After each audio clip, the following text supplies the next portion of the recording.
Hi everyone, my name is Elsie. If you don't know me, I'm a law student and I'm disabled. I have a disease called cystic fibrosis. I'm more active on Twitter and Instagram, even Tumblr than I am on YouTube, but I use YouTube videos to supplement the discussions I have elsewhere. I'm making this video mainly in response to some Twitter questions I got about how I personally deal with isolation. Now, I know this video is a bit late for some people, so isolation orders are waning, but lots of people still are in isolation, me included, and I think my main audience for this is going to be for a lot of sick and disabled people who are going to be forced to be isolated for a lot longer than other people will be just due to our tenuous health. So I identify basically three main hurdles, challenges associated with physical isolation due to illness. Number one is boredom. Number two is loneliness. And number three is like physical isolation, or the concept of being trapped in one place for a long period of time.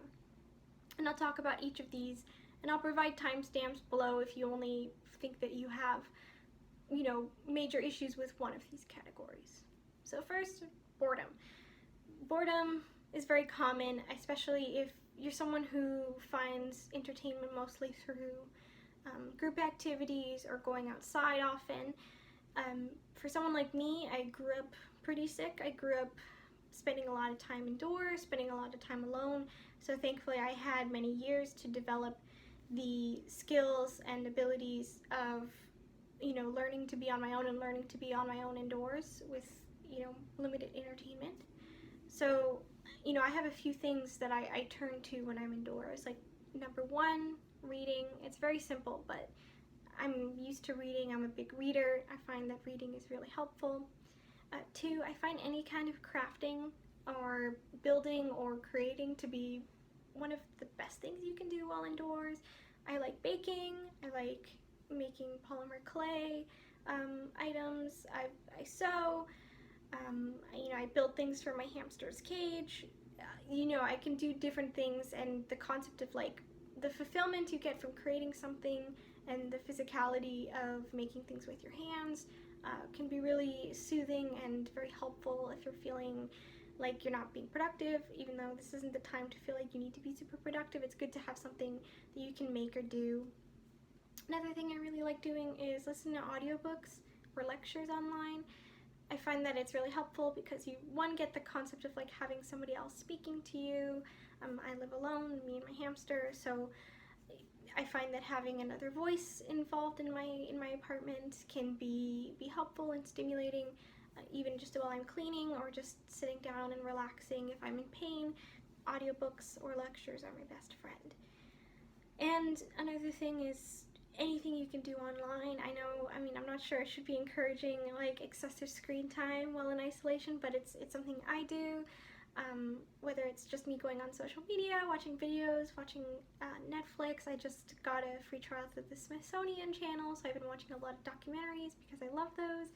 Those sort of things are things that I find helpful in dealing with boredom. Everybody has different interests.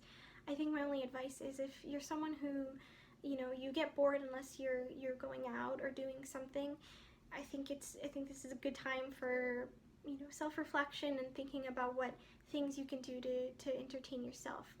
Learning to be okay on your own and learning to entertain yourself and be stimulated without the help of anyone else or outdoor activities is a good skill to have, and I think this is a good time to practice that. So the second issue I'll talk about is loneliness. Just the concept of being alone. This is a very common concern for many disabled and sick people, and right now I think is especially the time for leaning on disabled wisdom. I think one recommendation here is to turn to and listen to sick and disabled voices like you are right now, and understand how we'll deal with long bouts of loneliness, whether it's because of hospitalization or physical isolation due to inaccessible cities or being otherwise trapped within our homes or within somewhat secluded places from other community members. and approach is a pretty common circumstance. And for ever since the internet became a thing, sick and disabled people have been using internet for community. This is very common for people with cystic fibrosis like myself, who we're not able to meet each other in person due to fear of cross-contamination. Very similar to the reasons why you can't meet with your friends and loved ones during the time of pandemic. We've long used the internet. Twitter and Facebook are great places to meet and connect with other people. Text message, FaceTime. If you're worried about security or protesting, Signal is a great app. And just scheduling, I find that not just making the time to just have random talks and conversations with people over FaceTime, but specifically scheduling events or things to do with your friends is really helpful. One thing I've done has been scheduling movie weekends or Netflix parties. I've played games with friends. Discord is a great way I find Discord is really helpful for playing games. They have great features so you can play Dungeons and Dragons. They have great features so you can share your application windows. So I've played Steam games with my sister. We've played Nancy Drew, where we can talk over the internet, we can hear each other's voices, but both of us see the game, so we're able to play. I find that these methods of dealing with loneliness are really helpful. If you feel like you don't have a close friend group that's able to keep up with electronic communication with you, or if people are busy, I go back to just I think the kind of two things that impact you a lot with loneliness is one, conversation, and two, the missing of physical touch, and those are two elements of loneliness. So on one hand, with communication, I talk to myself. I like I said before, I listen to lectures, I listen to audiobooks, listening to other people's voices as though they're talking to you, and even just even if you respond to it alone in your house, that can be helpful. It's kind of the feeling of having a conversation. And if you're missing being able to hug people or touch people, which is something for me. I'm a very cuddly person. I'm really close with my friends, my family. I'm a big hugger, so for me that's quite hard. Thankfully I have a hamster who's very cuddly, so I cuddle my hamster every night, and I have stuffed animals that I cuddle, using, it might seem childish, but I think relying on kind of human stand-ins or animals are really helpful if it's available to you. Particularly I've only recently gotten a hamster, so before then stuffed animals were my only company. If you talk to anyone who's been in long hospital stays, they'll probably also talk about having a blanket or a stuffed animal to cuddle onto. And even just it's cute, if I hug onto a stuffed animal, my mom hugs onto a stuffed animal, and we're talking over Skype or FaceTime, that also can help with feeling like you're missing the ability to hug people. So I do recommend trying to do that. And lastly, the other issue is the feeling of physical isolation or being trapped.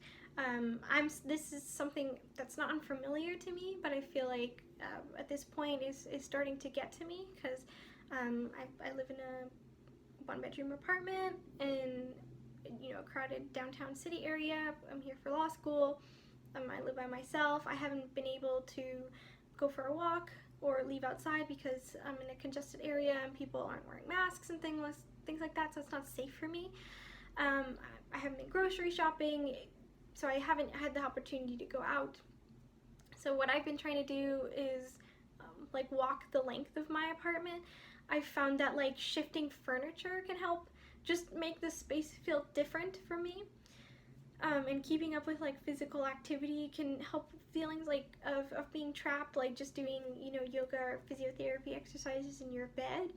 If you have any windows, which I'm thankful that I have some long ceiling to floor windows, just sitting, putting your chair right in front of your window and staring outside your window can be really helpful, even if me, the only thing you're getting is concrete buildings in your view. I think that's one of the hardest things for people. If you're healthy enough, follow the advisories, wear a mask, stay away from people, but if you're healthy enough or able to, or in a an area where it's mostly nature, obviously I recommend going outside or sitting in your backyard. But if you're someone like me, that's not an option for you, and I think that's, for me right now, has become the biggest frustration. But yeah, I think moving really helps that feeling.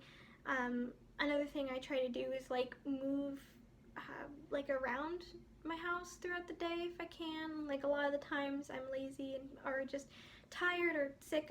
I'm in pain. I have a lot of issues, so like I'm in bed a lot. But you know, if I can, I like get out of bed and go and sit down at my dining table, at my desk where I work. You know, move a chair around and try to like change my physical location, and even if within a secluded space, because that really helps feel like, you know, sort of a change of scenery.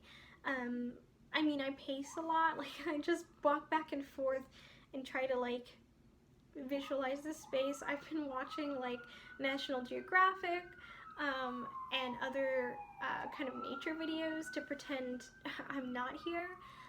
You know, I'm not sure if that's super helpful. I think that's been the biggest struggle. I mean, having the opportunity to complain about it to people I'm close to has been nice as well, but I'm also very aware that, you know, this is the status quo, this is how I'm going to be safe, and you know, unless there's a vaccine anytime soon, or, you know, cases go dramatically down, I'm going to be, you know, stuck indoors and stuck in the same one-bedroom apartment for months to come. So I'm constantly coming up with new techniques to try to make the space feel new, and I think just kind of like moving around and shifting things helps a little bit with the feeling of being trapped or being stuck. So I think that's all I have to say. I hope some of this was helpful to you. Also, I'm very aware that, you know, I procrastinated a bit on this video, so I don't want to, you know, I'm very cognizant of the fact that this is also a great time of political movement and revolution, and I'm very much in the camp of defunding the police and police abolition, so I don't want to take away from that, and I will be sharing information down below in case you haven't seen it, on people to email and more to learn about and books that I recommend. I also recommend that if you're so inclined, you can check out my Twitter and Instagram, where I've been active on my Instagram story and my Twitter feed talking about social justice. I'm a law student. And I'm currently working in human rights law. This is very much my field. I'm very much into social justice and overall justice movements. And so you'll find that a lot for me. But thank you so much for listening. I hope you have a great day. Bye!